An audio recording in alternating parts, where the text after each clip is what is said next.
Super commando ध्रुव series महामानव। और फिर ये स्पेशल हार्मोन्स इसके दिमाग में प्रविष्ट होने के बाद इसका अपने दिमाग पर कोई वश नहीं रहेगा।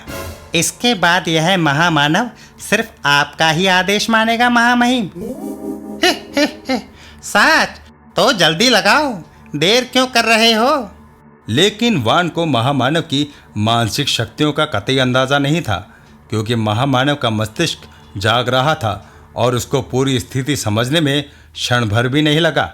ओह, तो इन मानवों ने मुझे किसी प्रकार अचेत करके बंदी बना लिया है। और फिर कमरे में तूफान फट पड़ा। वॉन का इंजेक्शन वाला हाथ कंधे से उखड़कर दूर जा गिरा। अब तानाशाह की बारी थी। मानसिक तरंगों के एक हल्के से वार से ही महामहिम तानाशाह का शरीर आग की लपटों में घिर गया।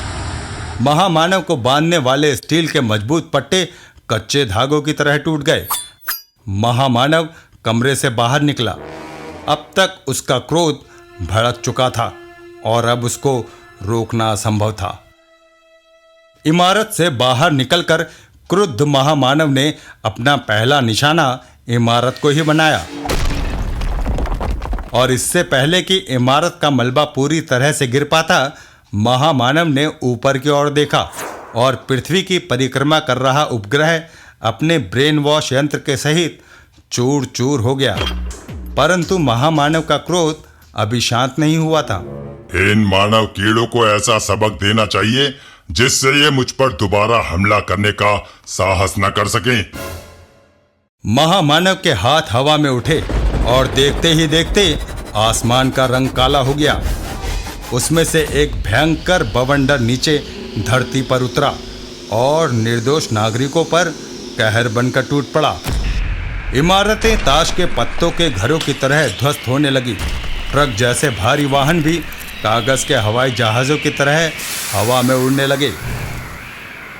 समुद्र से उड़ती 100 फुट की ऊंची लहरों ने तटवर्ती इलाकों में तांडव मचा दिया। ओह, एकदम से गर्मी हो गई है। मेरा मस्तिष्क धीरे धीरे सुन्न हो रहा है। मुझको ठंडक चाहिए, ठंडक, ठंडक। हा हा हा हा हा। और एकाएक आसमान की रंगत सफेद हो गई। धुंध की परतों के अंदर से बर्फ के गोले गिरने शुरू हो गए। बवंडर से बेघर हुए नागरिक खून जमा देने वाली बेसमय ठंड से नीले पड़ने लगे। संयुक्त राष्ट्र में यह खबर पहुंचते देर न लगी। आइए सर, हमने महामानव का पता लगा लिया है। सच? लेकिन उसने चारों तरफ तबाही फैला दी है सर। हमारी वीडियो स्क्रीन पर धूल और धुएं के अलावा कुछ नहीं दिख रहा है। और फिर कम्युनिकेशन रूम में, ओह, वही हुआ जिसका मुझे डर था। महामानव को इस अपहरण ने इतना क्रोधित कर दिया है कि अब उसको विनाश के अलावा और कुछ भी नहीं सूझ रहा। हमारे पास वक्त नहीं है सर। इस मुसीबत को अब भी अगर ना रोका गया तो फिर कोई जिंदा नहीं बचेगा। मुझे तुरंत जाना होगा। महामानव के अपहरण से आइडिया लेकर तुमने जो प्लान बनाया है ध्रुव, वह है तो बहुत बढ़िया, लेकिन क्या सर? लेकिन इसमें तुम्हारी जान को भी खतरा हो सकता है। अब हमारे पास कोई और फुल प्रूफ योजना बनाने का वक्त नहीं है। और फिर जहां अरबों जाने दांव पर लगी हो, वहां पर मेरी एक जान की क्या कीमत है? और 5 मिनट बाद ध्रुव ने अपनी योजना पर अमल शुरू कर दिया। महामानव, ये विनाश रोक दो। मैं पृथ्वी वासियों का संदेश लेकर तुमसे मिलने आ रहा हूँ। और वहां से हजारों किलोमीटर दूर विनाश फैला रहा महामानव एकाएक ठिठक गया।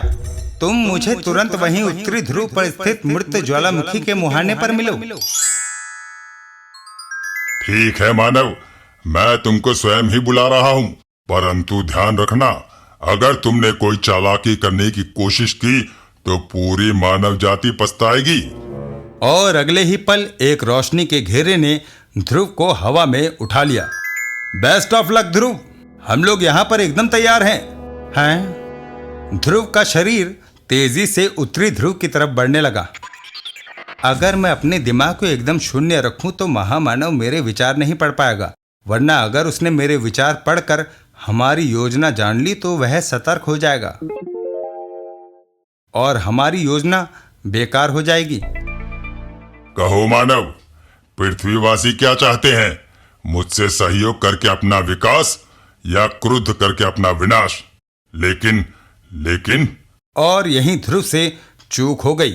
लेकिन मैं तुम्हारा दिमाग नहीं पढ़ पा रहा हूं, क्योंकि तुम्हारा दिमाग एकदम विचार शून्य है। पर क्यों? यानी तुम मुझसे कुछ छुपाना चाहते हो?